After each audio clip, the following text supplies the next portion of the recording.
Good afternoon, everyone. This is George Kriza, CEO of Challenging Decisions.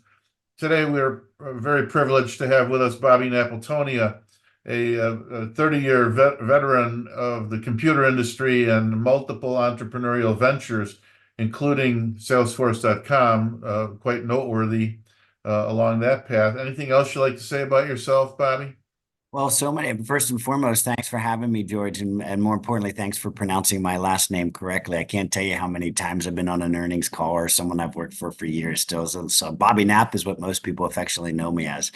And I'm thrilled to be here for a variety of reasons. And first and foremost, we were reconnected through something that was probably shouldn't have taken so long, the Super Bowl, because that dates back to how we actually met God going on 30 years ago at least.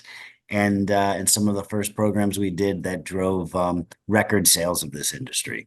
Yeah, I'll never forget the Super Bowl in Miami. We had a terrific time there. And who were the two teams that year?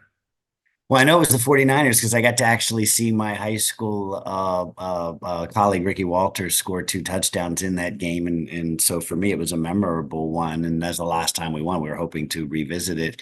And now that you say that, it completely slips my mind who we beat. I can't remember myself, but All that matters is to the victor goes the spoils. I'm glad we were able to help you get into this current Super Bowl, right? That was really a fantastic game, and I thoroughly enjoyed watching it. I'm sure your team came up on the short end of the stick there, right? But We did. It was a magical moment, and it's pretty interesting in this industry that we're in. I always talk about the practice and the preaching and the teaching.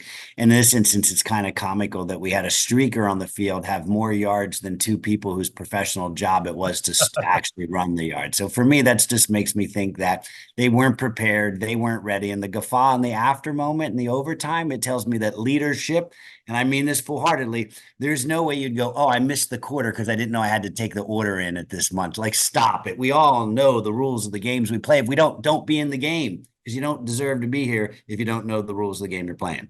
yeah. Anyway, that takes me back to practice, practice, practice makes perfect, and a lot of the things that I preach on a regular basis here in this. So the format that we met under was in the computer technology industry. We were both involved in the PC industry.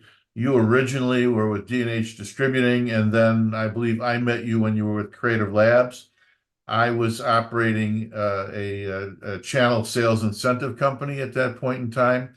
And prior to that, I had spent 13 years in the computer industry.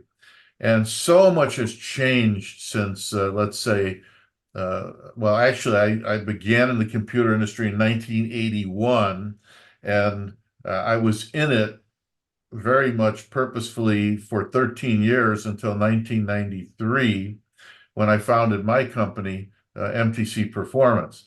But during that 13 years, I spent 6 years as a manufacturer's rep. And I believe Creative Labs employed manufacturers reps. So today's topic is manufacturers reps then and now. And if we look back at the way, manufacturers reps have been around absolutely forever, not just in the computer industry. Way back when I was in the camera industry and we had manufacturers reps calling on us all the time.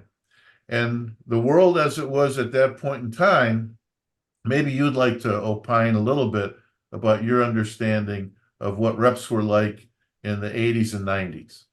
Yeah. So I was shortly thereafter you. About 1988 was when I slid into the industry. So toward the beginning of the end of the green screen or the middle of the green screen, orange screen era, and the takeoff of the PC industry, which was the first explosion that we had as consumerization of technology. And I was marveled with the fact that this set of six or seven folks, we'll call them folks, rep firms, because it usually was their name of the primary holder of the company or something clever. And in that instance, it was true. It truly comes back to where we are today. Kind of, this is why I say back to the future, because we're not going to just touch on rep firms. We'll probably touch a little bit on the value added reseller that emerged in that frame because we didn't know what the value of a PC was. And someone had to put it together and teach us and tell us. And all it really was installing things. And then it was the software. And then we're going to fast forward to where we are today and how that comes back around. Because let's take those seven rep firms.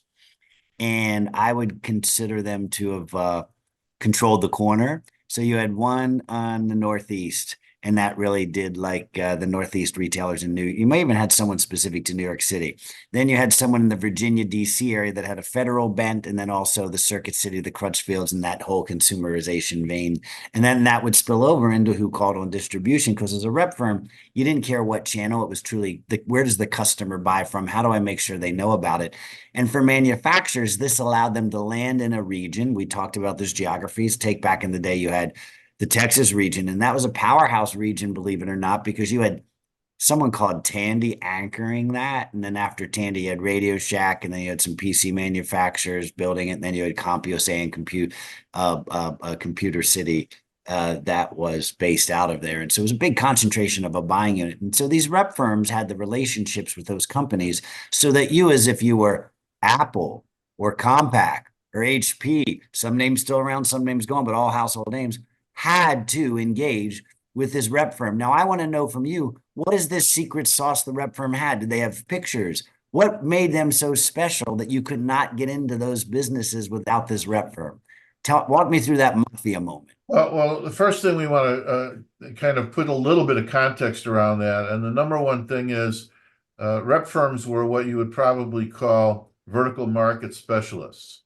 And so, number one, you had a playground, and that playground was technology, or that playground was consumer electronics, or whatever it may have been.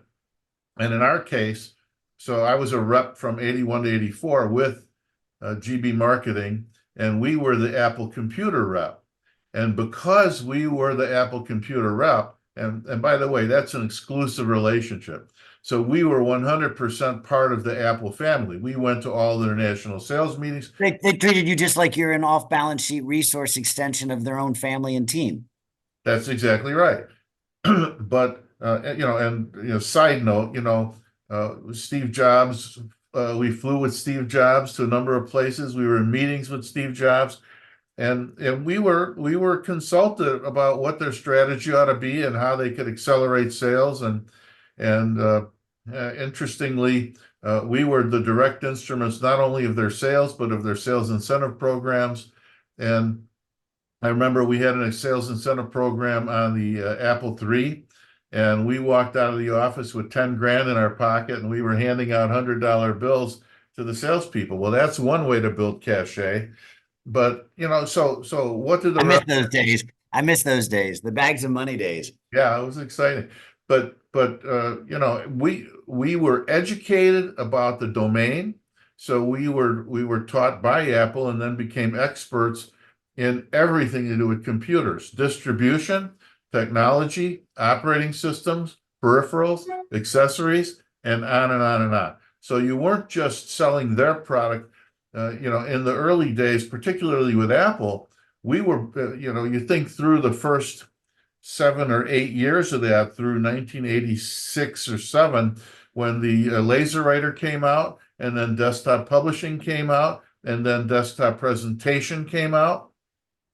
And your Creative So Lab. let's follow that bouncing ball. So since you were the Apple rep, does that give you then everyone else comes to you because you're the biggest game in town, and therefore you probably then had Adobe, and as you said those names, I'm going to presume those other powerhouses had to come to you for influence and access. Well, we had everyone came to us first, and we try to avoid taking two product lines that were identical. Sometimes we had very similar product lines, but it was from the ridiculous to the sublime. I mean, from the biggest names to names that made absolutely no sense. We had one company come to us with a board that they claim had the chip that designed the atomic bomb.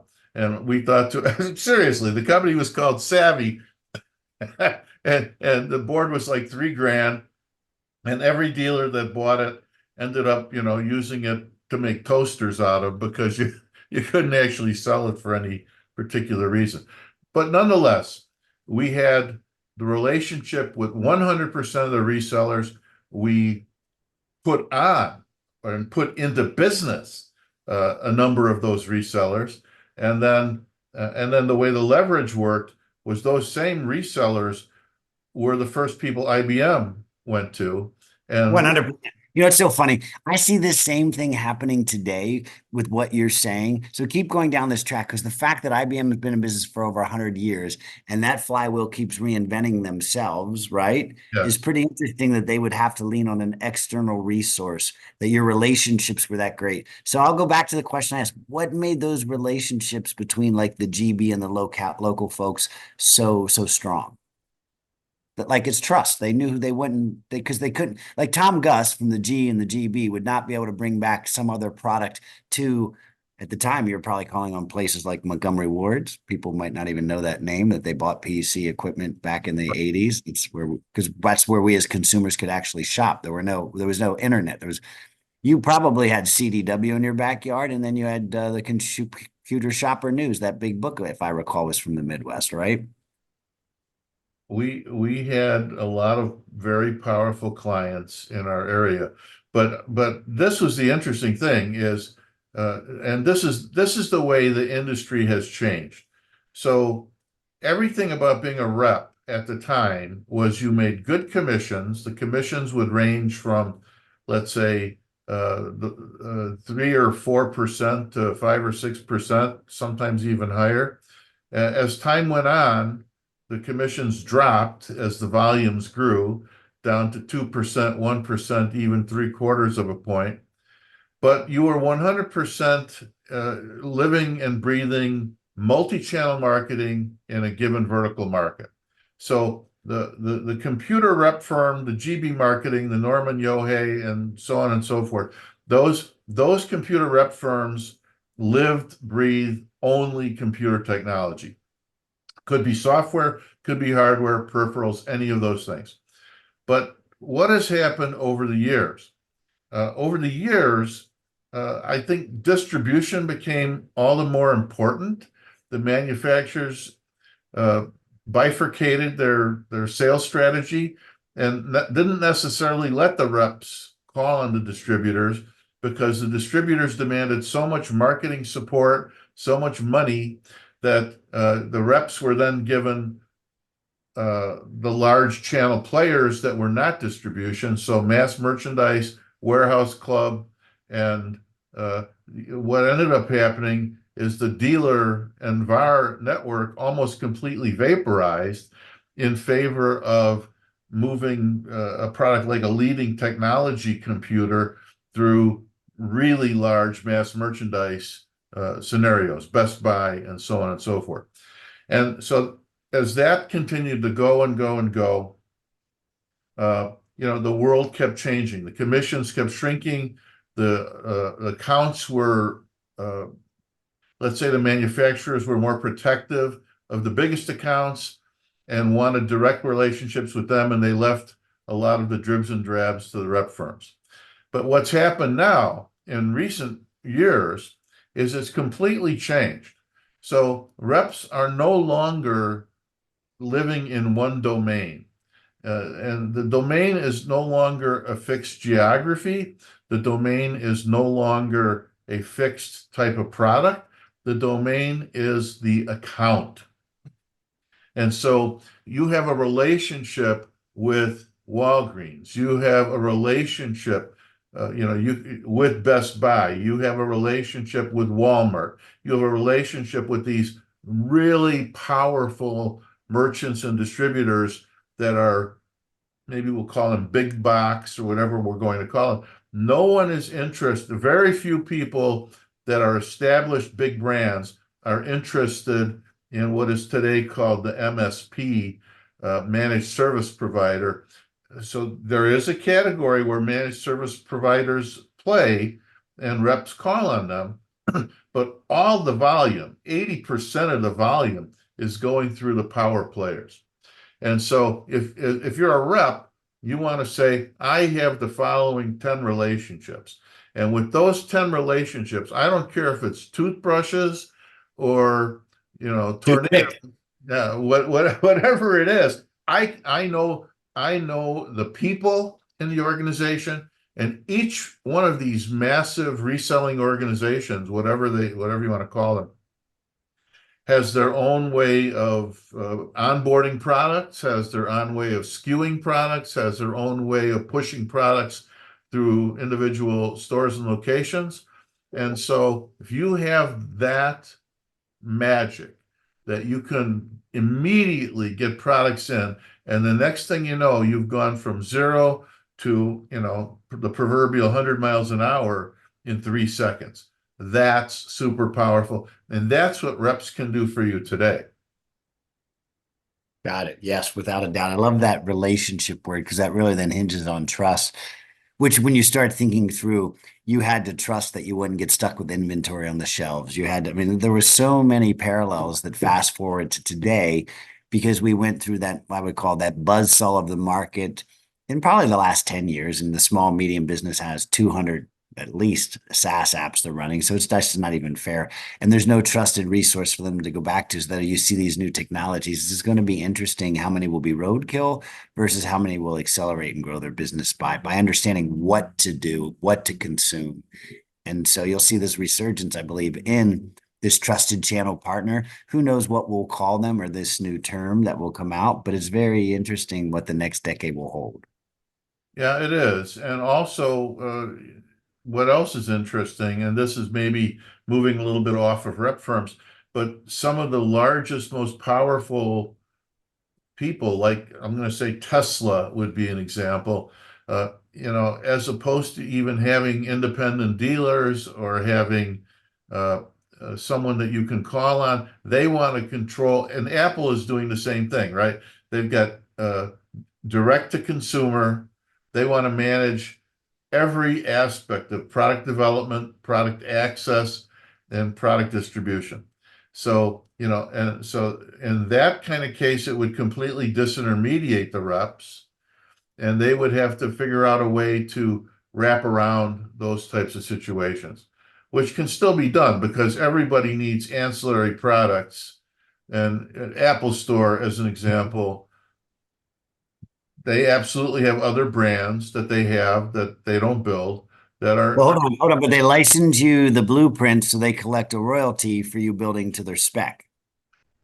yeah, of course. That's a round trip moneymaker.